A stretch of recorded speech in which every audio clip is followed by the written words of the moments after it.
C'est parti du coup.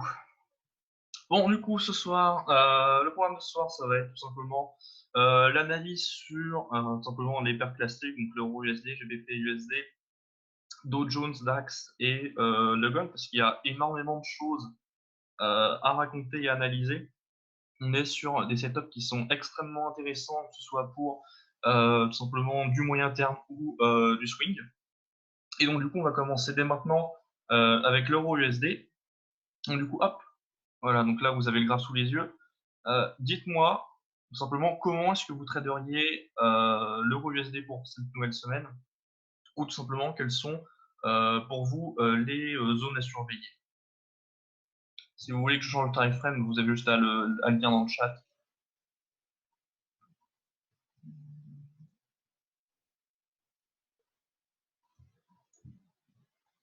Donc je rappelle, on a l'euro USD qui tout simplement s'est effondré la semaine dernière, notamment hop, si je dézoome sur la bougie weekly, on voit qu'on a une très belle englobante baissière et qu'on arrive quand même sur des niveaux qu'on n'avait pas vus depuis longtemps.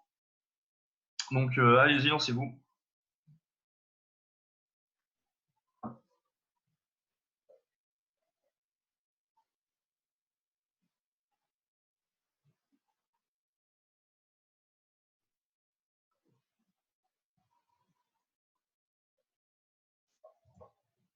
Ok. Tac, je ne sais pas du tout, ni Ludo. Ok. Donc, ce qu'on voit sur l'euro USD, c'est que, si je dézoome et qu'on regarde le RSI, c'est qu'on a un RSI en weekly qui est assez bas, mais c'est pas non plus extrêmement inquiétant. Mais en revanche, si on passe tout simplement sur du daily, là on voit quand même qu'on approche dangereusement de la zone de survente. Et donc du coup, ça pourrait être un signal acheteur, surtout qu'on arrive, voilà, comme je l'ai dit précédemment, dans des zones qui ont été assez peu fréquentées. Je pense notamment que on l'avait vu, c'était la dernière fois, parce qu'il y avait toujours ce risque de guerre commerciale entre la Chine et les USA. Et donc du coup, voilà, regardez, si je zoome un peu plus, on voit qu'on a bien rebondi ici sur les 1,0942 et que avec cette belle englobante baissière qu'on a là, on a du moins un signal de vente à court terme parce que je pense que tout simplement la prochaine cible, ça sera tout simplement les 1,0925 qui correspondent aux deux mèches que vous avez ici et que ensuite à plus long terme, ce sera tout simplement les 1,09 qui seront testés, voire les plus bas pluriannuels qu'on avait rencontrés c'était en septembre. Donc du coup là par contre vraiment les 1,0880 c'est vraiment une très très belle zone pour acheter. Et même si de toute façon cette zone-là ne tient pas, il faudra tout simplement passer sur les 1,0850. Puisque en l'état, la force du dollar, hop, regardez, si je vous affiche l'indice de force du dollar, on arrive encore une fois sur une énorme résistance. On approche vraiment d'une très grosse résistance ici, les 99,20 globalement. Et à chaque fois qu'on est venu toucher cette zone-là, hop, on l'avait également montré ici en 2017. Et bien à chaque fois, derrière le dollar, il n'arrive pas simplement à garder sa tendance haussière. Et derrière, on a un gros retournement, notamment ici. Regardez, on était retourné là. Et c'était notamment avec ces bougies-là que l'euro avait pas mal remonté jusqu'au 1,1280. Et donc du coup, on pourrait totalement avoir le même scénario. On va rezoomer un peu. Aussi, ouais. Aussi, ce qui est intéressant, c'est qu'on est à peu près dans la même configuration que ici. Donc, si vous regardez la bougie Wiki du 21 octobre jusqu'au 11 novembre, regardez, on a quasiment le même type de bougie. On a donc du coup une grosse bougie de vente et ensuite une bougie d'achat qui fait quasiment la même taille, ce qu'on a exactement ici. Et derrière, on avait encore simplement une englobante baissière. La même ici, en plus, les pourcentages sont assez similaires, moins 1,36 contre moins 1,31. Et derrière, voilà, on avait vu que ça avait consolidé et qu'ensuite on était reparti à la hausse. Et c'est à peu près le même scénario qu'on devrait avoir ici. On a toujours s'inspirer du passé, puisque c'est comme ça que les marchés réagissent en soi. Un cycle de marché, c'est simplement une répétition du passé. Et donc du coup, voilà, pourquoi est-ce qu'on ne viendrait pas mécher tout simplement voilà, les 1,09 voire les 1,0880 et ensuite on repartirait à la hausse puisque voilà, la raison pour laquelle le dollar est aussi fort, c'est surtout à cause de la situation en Chine, pardon, et simplement, même si on a des éléments qui sont un peu inquiétants, les marchés sont plutôt sereins quant à cette avancée. Et donc du coup, on viendrait tout simplement aller chercher cette petite zone-là et puis on repartirait à la hausse avec tout simplement l'objectif des indices 80 qui sont du coup redevenus un seuil majeur. Hop, et du coup, voilà. Au niveau des EMA, regardez, on voit que voilà, on a l'EMA ici, on a l'EMA 100 qui justement se rapproche des indices 80 et donc du coup ce sera vraiment euh, une résistance qui sera extrêmement forte parce qu'on aura à la fois l'EMA et c'est également aussi une zone de Fibonacci, donc du coup ça fait une double résistance à passer et donc du coup pour le moment ça sera extrêmement compliqué de passer cette zone. Donc globalement pour cette semaine l'euro USD il devrait rester entre 1,09 globalement entre 1,09 et 1,1080. Mais vraiment 1,1080 si on a une belle tendance haussière et que on a simplement les boules qui reviennent voilà comme on avait montré ici. Est-ce que vous avez des questions pour euro USD?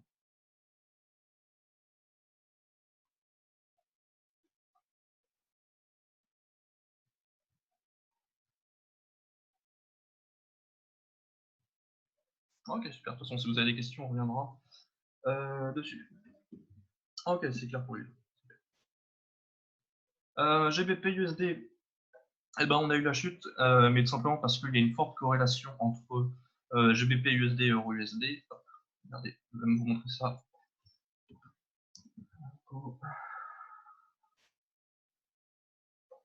Coefficient de corrélation, ça s'appelle. Très important le coefficient de corrélation. C'est vraiment un outil qui peut vous aider tout simplement à, si jamais vous êtes très bon sur une paire et que vous avez beaucoup de mal à trader les autres, ça peut être extrêmement intéressant de vous en servir.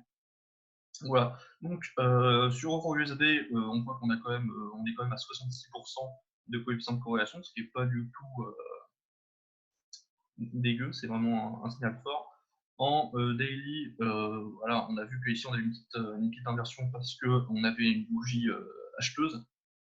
Mais globalement, voilà, le biais reste le même. On a toujours cette forte vente qui prédomine. Voilà, et en 4 heures, c'est encore plus flagrant. Hop, on est à 95% d'effet de corrélation. On voit qu'on est totalement sorti en H4 de mon encadrement de ma zone. Et donc, du coup, voilà, pour le moment, on voit que l'a priori sur GBPUSD est extrêmement négatif. Et si on regarde le RSI, on voit qu'on est directement déjà même passé en dessous de la zone des fentes. Aussi, analyse symbole. Oui, Morane, on étudiera après. Ok. J'en ai bougé du pli. Pardon. Sur GBPUSD, encore une fois, on a une très belle bougie vendeuse. Donc ça devrait être exactement le même scénario que pour EURUSD. EURUSD, sauf que là, cette fois-ci, on a cette EMA 200 qui pourrait venir faire office de support. Et hop, si on dézoome, voilà, on voit que ça avait été le cas notamment en octobre. On a vu une belle mèche, mais derrière, les cours avaient rapidement intégré. Et puis on était reparti à la hausse. Donc là, ça devrait être à peu près la même chose. Surtout que si on regarde bien le MA, on est dans une zone qui est assez intéressante, qui est 1,28, 22. Et si vous regardez bien, voilà, c'est toute cette zone-là globalement. Et on voit que ça a été un support clé sur les 3 derniers mois. On va même faire mieux. Hop, ligne horizontale.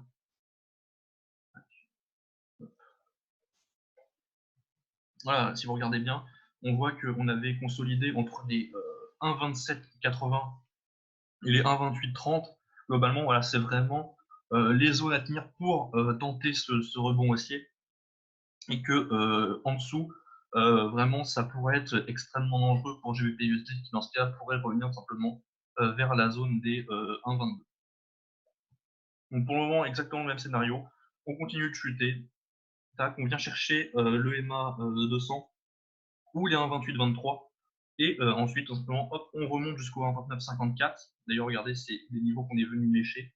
Ici, ici et ici. Donc ça, ce sera le premier objectif pour les acheteurs. Et enfin, le deuxième objectif, c'est tout simplement le seuil psychologique des 1,30.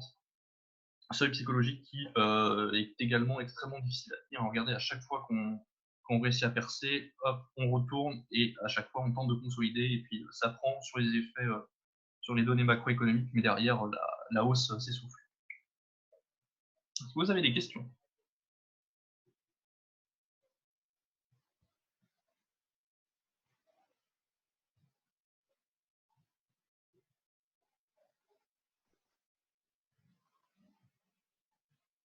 Pas pour l'instant. Ok, n'hésitez pas si vous avez des questions. Live, il sert aussi à ça. Ok, donc du coup, on va passer à l'analyse du gold, qui est assez intéressant. Donc du coup, pour le gold, on est toujours dans le range qu'on avait annoncé, on avait remarqué il y a 2 semaines. Voilà, on est toujours pris entre voilà, 7 EMA 9 qui, comme on l'avait déjà dit, était un excellent point d'appui. Et là, on est venu pile mécher dessus, hop, et on est reparti à la hausse directe.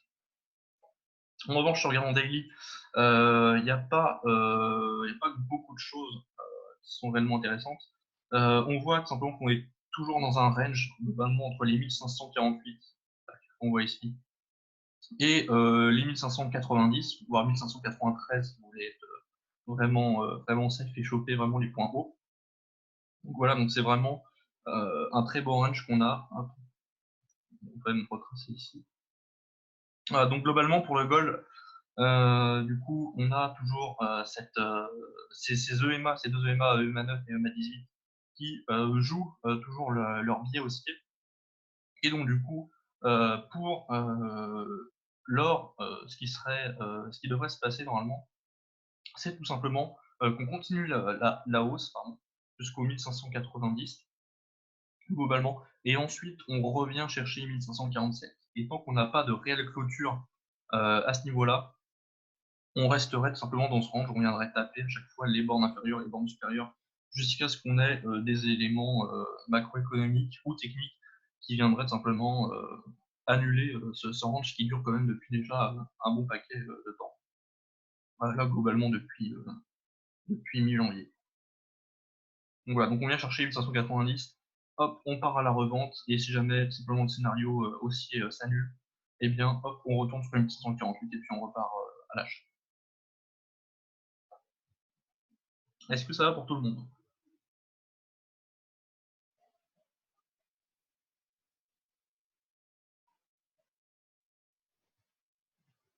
Très bien pour Ludo.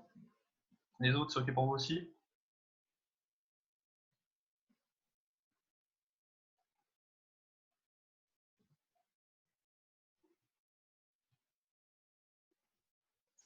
OK. OK pour Florian aussi, super. Le Dow Jones. OK, vous voulez Dow Jones? On va faire Dow Jones. Super bien. OK, super. Super, super. Hop, OK. OK. Alors, le Dow Jones, hop, extrêmement intéressant. Donc, hop, je vais vous faire un petit rappel sur les éléments qui se passent. Donc, Dow Jones, on a eu cette vente depuis les plus hauts historiques ici. Voilà, hop, regardez, on descend bien. Ici, on a vu une tentative de consolidation sur les 28 540, 550 globalement. On repart à la hausse. Et voilà, cette grosse bougie que vous voyez là, c'est simplement une bougie qui est liée à la peur pour le coronavirus. Voilà, donc ça, c'était une bougie qui est pile venue taper ici sur cette borne-là. Et ensuite, on est reparti à la hausse parce que on avait la Banque de Chine qui a tout simplement mis en place un quantitative easing. Et donc, du coup, ça a permis au marché, simplement au marché action de respirer. Et donc, du coup, on est reparti sur les indices en pleine hausse. On avait marqué un plus haut historique. Et ensuite, on avait eu cette clôture juste au niveau du plus haut, de l'ancien plus haut historique. Et enfin, on clôture vendredi avec une belle bougie baissière. Donc voilà. Hop, pour vous, comment est-ce que vous voyez l'évolution du Dow Jones pour cette semaine?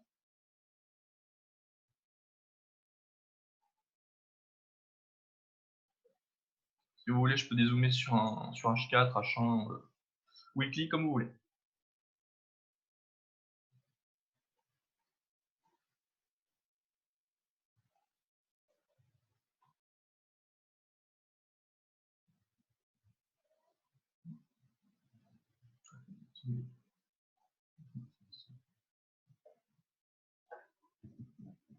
H4. En H4. Hausse, sauf si une nouvelle annonce, nous dit Julien. C'est intéressant. Regardez, là, on avait les deux EMA là, qui se rapprochent quand même dangereusement. On va donner un signal haussier, effectivement. Un signal baissier, pardon.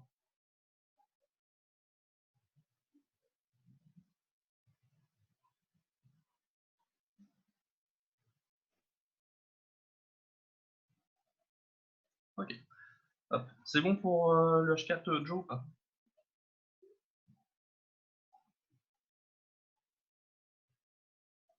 Go 28 900, puis petite hausse. Voilà, je suis tout à fait d'accord avec Joe. Même si les 28 900 me semblent un peu pollués. Ce qu'on devrait avoir en revanche, c'est bien le retour sur les 28 980 qui en plus correspond exactement presque simplement à l'EMA 9 que vous voyez ici et qui semble aussi être la direction de l'EMA 18. Globalement, l'EMA 18 devrait la rejoindre dans 2 à 3 séances. Donc du coup, ce qu'on devrait avoir déjà, c'est que à l'ouverture de ce soir, on devrait tourner aux alentours de 29 050, 29 000. Sachant que 29 000, c'est vraiment le seuil, un seuil psychologique extrêmement important pour les acheteurs. Donc oui, on reviendrait chercher hop, ici les 28 980 et ensuite on repartirait à la hausse. Et tout simplement, voilà, on reviendrait chercher les 29 400 assez facilement si la situation se maintient en Chine, puisqu'il faut aussi savoir, c'est que les usines chinoises sont fermées. Et donc, du coup, ça pénalise énormément toutes les entreprises américaines qui ont délocalisé leur production. Et ça va durer encore jusque quasiment fin février. Je pense notamment à Apple qui simplement a arrêté de produire des téléphones. Et donc, du coup, même si les marchés ont pour le moment ignoré ce signal-là, ça pourrait être également un gros signal de vente qui pourrait être donné. Donc, c'est un élément qu'il faudra extrêmement surveiller de près, parce que, auquel cas on aurait une bougie de ce type-là, donc moins 600 points en une journée, sans stop loss, ça va cramer des points. Voilà. Donc, du coup, mon objectif, ça serait tout simplement voilà, la réintégration sur les 28 980. Et ensuite, on repart à la hausse. Et si tout simplement les nouvelles sur le coronavirus en Chine sont mauvaises, on revient chercher hop, le bas ici, donc les 28 225. Si je m'abuse, voilà ça. Les 28 225. Et puis dans ce cas-là, on ferait exactement comme ici. On repartirait encore une fois à la hausse. Et on reviendrait par contre cette fois-ci bloqué ici, puisque il n'y aurait pas de raison qu'on vienne faire un plus haut historique. Voilà, donc surtout ce qui est très intéressant, voilà, c'est le fait qu'on est venu mécher sur un nouveau niveau et que derrière on est vraiment clôturé en dessous de l'ancien plus haut. C'est simplement une preuve également que les vendeurs sont là et sont quand même relativement forts. Est-ce que c'est OK pour vous?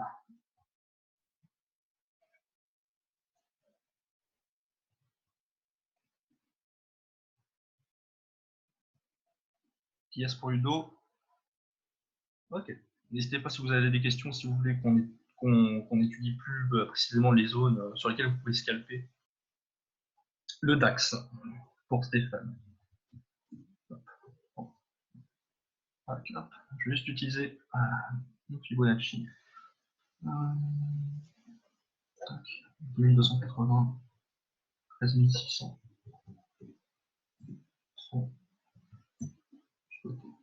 Ok, voilà.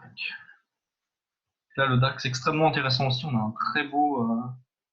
Ah, si tu as le temps, ok, on le fera. Ici. Donc, du coup, pour le DAX, comme on l'avait dit, on est venu taper. On était venu taper la trendline supérieure. Ouais. On était venu taper la trendline supérieure ici, qui constituait un excellent point de vente, même pour les petits capitaux. Tac. Ensuite, on avait donné comme objectif cette trendline, hop, le bas de la trendline. On est venu la toucher, puis ensuite, hop, le coronavirus en Chine, hop, on a fortement vendu.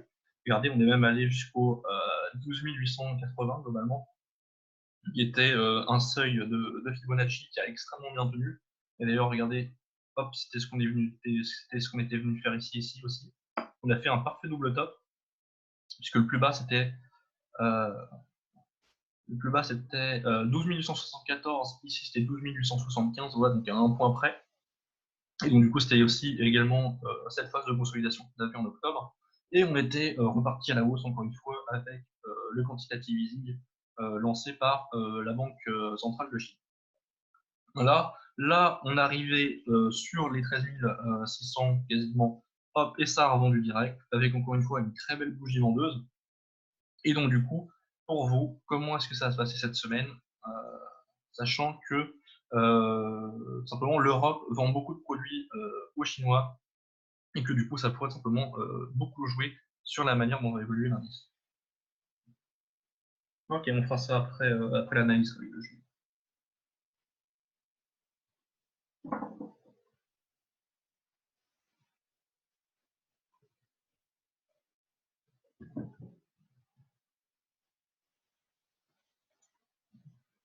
Si vous voulez que je passe sur une autre time frame, n'hésitez pas. Ok, alors du coup pour le DAX, hop, juste un petit truc. Donc du coup pour le DAX, on voit aussi que en weekly, on a quasiment eu le ravalement de la grosse bougie baissière qu'on avait là. Et donc du coup, on devrait continuer de consolider. Et donc du coup, ce qui devrait se passer, c'est que le DAX devrait encore une fois chuter et que le meilleur point d'entrée, si vous voulez passer à l'achat, ce serait tout simplement cette zone est 13 250, qui est une zone de Fibo qui est assez intéressante à utiliser pour des courts rebonds en visant ensuite du coup en TP les 12 EMA, EMA 9 et EMA 18, sachant que oui. Donc, même si on a le croisement des EMA ici qui tendent à donner un signal d'achat, le fait que les indices américains risquent de chuter, ça pourrait être très pénalisant pour le DAX. Et donc, du coup, le DAX a beaucoup de mal à se maintenir sur des plus hauts, simplement parce que en plus de ça, tout simplement, la Banque centrale européenne joue énormément en défaveur du DAX. Donc pour le DAX, j'aurais un avis davantage baissier, avec un retour sur les 13 350, 13 250, si vraiment la situation est assez critique. Et pourquoi pas, si vraiment on a un fort mouvement baissier, on reviendrait chercher cette EMA-là, donc celle des 13 000, 13 009, et derrière on repartira encore une fois à l'achat. Quel est ton indicateur qui est à l'extérieur du marché par exemple, c'est vraiment ça, c'est un indicateur que j'ai créé. Mais oui, ça se base à peu près sur le principe des Bollinger. Voilà. Et donc, du coup, allez, vous voyez que ici, on a simplement cette belle ligne plate sur les 13 600. Et donc, du coup, tant qu'on ne vient pas vraiment clôturer toute cette ligne-là, on reste tout simplement en tendance baissière.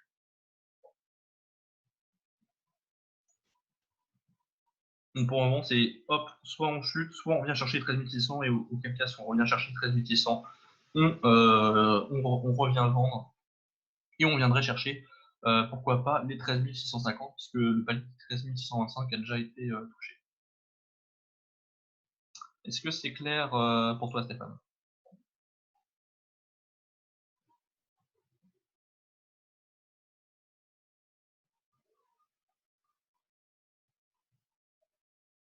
Ok. Si vous avez des questions, n'hésitez pas, hein, encore une fois. Hop. Maintenant, je sais qu'on m'a demandé l'analyse oil. Et l'oil, c'est très clairement un énorme piège en ce moment, extrêmement dangereux. Hop, je vais juste mettre des petits de Fibo. Parce que là, ça va être vraiment extrêmement intéressant ce qui se passe sur l'oil, puisque si jamais on continue cette baisse qu'on a entamée récemment, ça pourrait donner un excellent signal d'achat sur du long terme. Je vais juste récupérer les points 42,5. Les 60. Voilà. Voilà. Donc, encore une fois, l'oil, on continue la chute weekly qu'on avait entamée en janvier après les tensions entre USA et Iran. Là, simplement, le prix du baril n'arrive pas à se maintenir. On a toujours cette belle chute. On arrive même à briser tout simplement les bandes. Et du coup, voilà, regardez, on a vraiment une clôture et une ouverture qui sont quasiment à mi-chemin entre la mèche haute et la mèche basse. Et donc, du coup, ça reste quand même un signal assez incertain pour le moment. Au niveau des EMA, on a toujours ce signal vendeur pour le moment. Et donc du coup, pour le moment, l'oil, vraiment, j'y toucherai pas, c'est beaucoup trop tendu puisque à cause de la situation en Chine, simplement, ça fait baisser la demande de pétrole, donc du coup, le prix tend à baisser. L'OPEP peut continuer à jouer sur un abaissement de la production, mais ça suffit toujours pas, parce que le prix n'arrive toujours pas à se maintenir. Hein. Regardez, ça fait depuis longtemps que l'OPEP essaye simplement de ramener le prix du pétrole vers les 70 $, mais même si on a des petites bougies acheteuses, après les annonces, simplement ça n'arrive pas à prendre et hop, on rechute à chaque fois. Et donc du coup, pour le moment, le pétrole, ça reste extrêmement compliqué et le biais est fortement vendeur. En revanche, en daily, ce qu'on voit, hop, c'est que ça rebondit assez nettement sur les zones, donc soit sur le MA9, soit sur les paliers de Fibonacci. Et donc du coup, on devrait rester globalement comprimé par cette EMA9. Il faudrait vraiment une clôture, je dis bien une clôture journalière au-dessus de cette EMA pour simplement espérer que le prix remonte. Et auquel cas, le prochain objectif, ce serait simplement le seuil des 54,83. Surtout que, hop, si vous regardez ici, on était venu combler un peu le gap, mais vraiment, c'est vraiment l'objectif ici, les 54,40, si j'ai ça, 54,20. Les 54,20, ce serait vraiment l'objectif pour la réintégration du cours. Ok, Ludo. Bonne soirée à toi. Voilà, donc pour le moment, le pétrole extrêmement piégeur. Il y a beaucoup de gens qui se font piéger ou qui se prennent des SL et puis derrière ça remonte. Donc vraiment évitez ou prenez vraiment des petites positions parce que hop, si je dézoome en weekly, voilà, on pourrait aller retourner chercher les 42 $. Et dans ce cas-là, ce serait vraiment un excellent point d'achat pour ensuite, du long terme, et retourner chercher les 64 $. Voilà, donc pour le moment, extrêmement prudent et je préfère ne pas trader l'oil gas.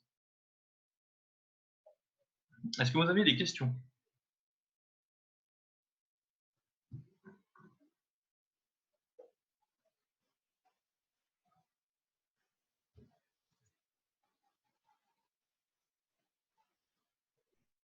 Sinon, si tu veux acheter le pétrole, il faut que tu attendes au moins le RSI weekly en zone 30.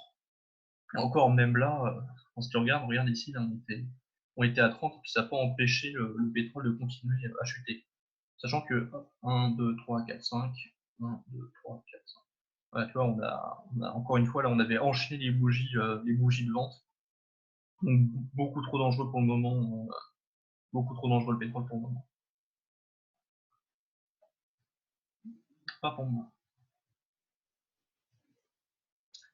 Dans ce cas, est-ce qu'il y a une paire que vous voulez qu'on analyse ou est-ce que vous voulez qu'on retourne sur l'analyse d'une des paires qu'on a déjà faites?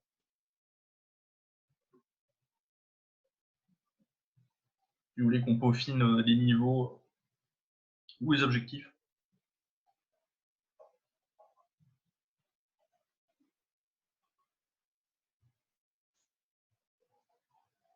Donc, si tu regardes les bords, voilà, tu vois vraiment que l'un des niveaux qui pourrait être cherché, c'est les 42, 30, 42, 30. Et vraiment, enfin, voilà, genre, il faudrait traverser tous ces niveaux-là avec une grosse bougie dans ce genre-là, moins 21%, si on avait fait moins 15. C'est vraiment très compliqué pour le pétrole en ce moment. Les zones à scalper. Ok, les zones à scalper. US 30. Je vais prendre ici le bas. 21 612.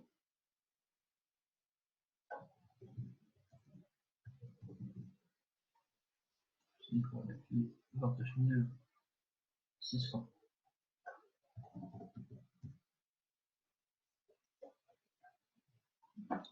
On va même, hop, on va le mettre en semaine. On va même essayer de raffiner davantage ça. On va prendre les 21 300 plutôt, histoire d'avoir un peu plus de zones. 340. On va laisser. Ok. Voilà, hop. Voilà, c'est bon, je vais cacher tout. Je vais cacher les zones parce que ici, ça ne nous intéresse pas. Ok, donc du coup, ici, je t'ai tracé tous les seuils de Fibo. Ok, du moins tous ceux que mon indicateur trouve pertinents. Du coup, si tu veux, je peux te les afficher. C'est ça, non, c'est celui-là. Voilà. En gros, ici, tu as tous les points.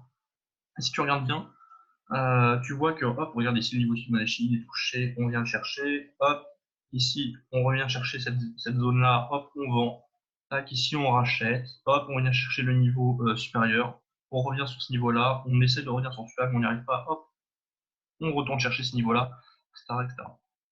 Fibonacci, c'est vraiment un outil qui est puissant si vous voulez timer vos entrées. Après, vous pouvez aussi utiliser d'autres indicateurs, c'est même mieux, surtout parce que quand vous voyez que, par exemple, ici, regardez, hop, on traverse deux niveaux d'un coup, quasiment. Donc, du coup, Fibonacci, c'est vraiment un outil puissant qui peut vous donner les points optimaux pour entrer. Je te laisse encore quelques secondes pour prendre les valeurs. Hop, on voit qu'ici, on avait cette zone-là qui faisait résistance. Etc. Hop. En H4, on voit qu'on a aussi la bande basse qui est à 28 815 qui commence un début de plat, donc ça pourrait être une zone très intéressante pour un achat si, comme on l'avait dit, un retour sur les 28 900, ça pourrait se faire. Comment tu as pris tes points haut et bas ça, c'est tout simplement l'expérience. L'expérience, par exemple, pour l'euro USD. Pour l'euro USD, j'essaie de prendre des points qui sont à la fois suffisamment proches, mais qui sont aussi des points extrêmement intéressants. Donc, soit tu prends des points qui ont été touchés une fois tous les 3 ans. Donc là, par exemple, ici, les 1,08, les 1,0880 pour l'euro USD, c'était des points qu'on n'avait pas touchés depuis extrêmement longtemps, depuis 2 ans. Et ensuite, voilà, je sais que les 1,14, c'est une zone qui a été extrêmement travaillée. Voilà, si on regarde ici, c'est une zone qui a été extrêmement travaillée, donc du coup, c'est simplement la résistance majeure.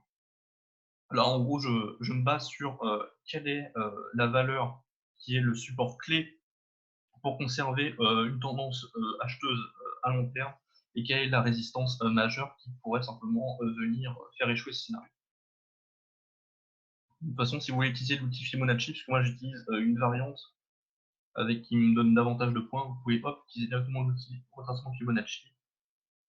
Voilà, vous voyez que les points sont à peu près les mêmes. Est-ce que vous avez des questions?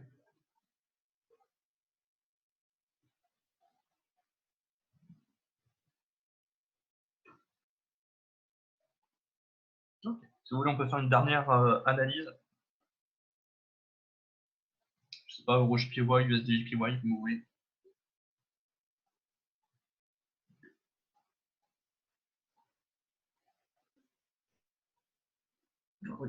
Ok, du coup, on va faire EuroJPY. EuroJPY, alors.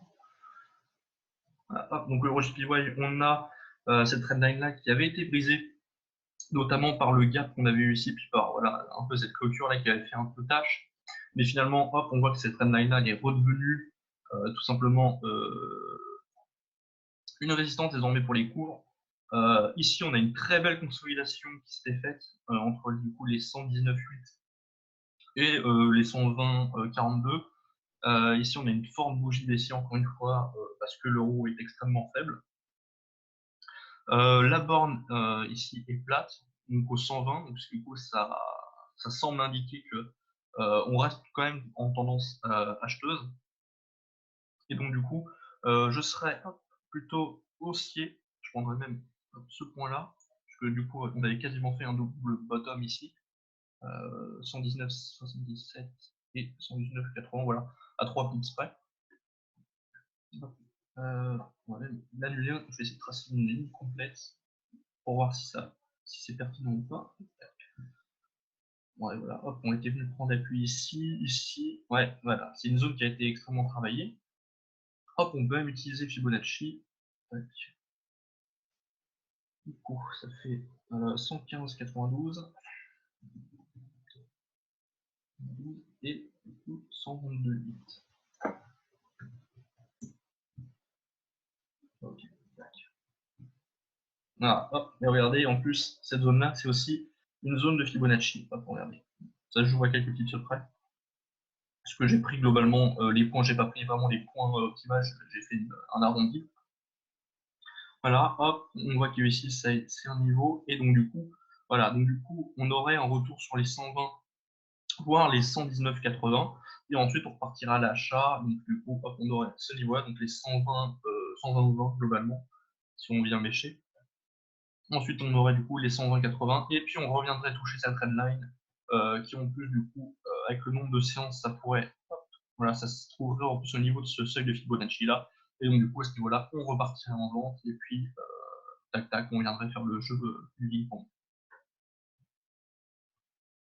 Est-ce que c'est OK pour tout le monde jusque-là? Donc petite baisse puisqu'on ouais, c'est ça. C'est ça, surtout que, hop, je crois que EURUSD, voilà, ouais, EURUSD et EUROJPY sont assez corrélés. Ouais, voilà, 80% quasiment. 81%. Donc du coup, ouais, voilà, si EURUSD chute, ça va forcément entraîner EUROJPY. Et puis, vu qu'on devrait aller chercher pile le point d'achat pour les acheteurs sur EURUSD, on aurait EUROJPY qui du coup, hop, lui emboîterait le pas. Si on regarde en H4, à H4 en plus le RSI se dirige tout doucement vers la zone des 30. Attention quand même à la zone des 30 qui est quand même une zone qui est assez faible. Il faut plutôt se baser sur le RSI, mais sur la zone des 20.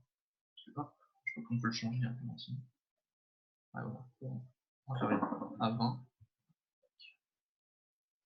Ah, regardez, hop, si on vient chercher la zone des 20, hop, par contre là vraiment on risque de remonter, même si on aura une phase encore de consolidation à peu près similaire ici. Derrière on remonte. Pas en dessous des. Voilà, ouais, 110,89 à surveiller. Et tu peux même venir scalper le seul psycho des 120.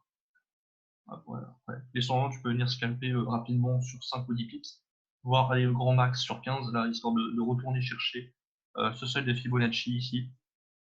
Et bah, ensuite, tu laisses le marché faire, et puis normalement, il devrait revenir hop, ici, sur cette norme-là. Est-ce que c'est OK pour vous?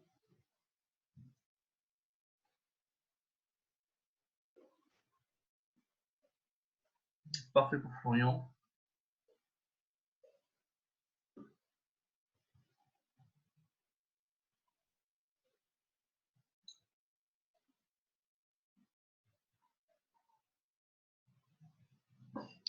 Parfait pour Pierre de ceci.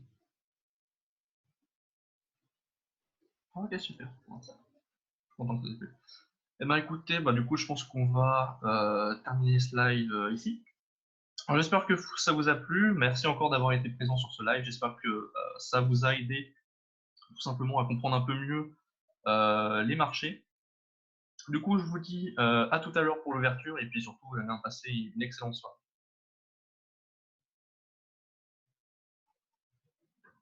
Bonne soirée à tous les amis.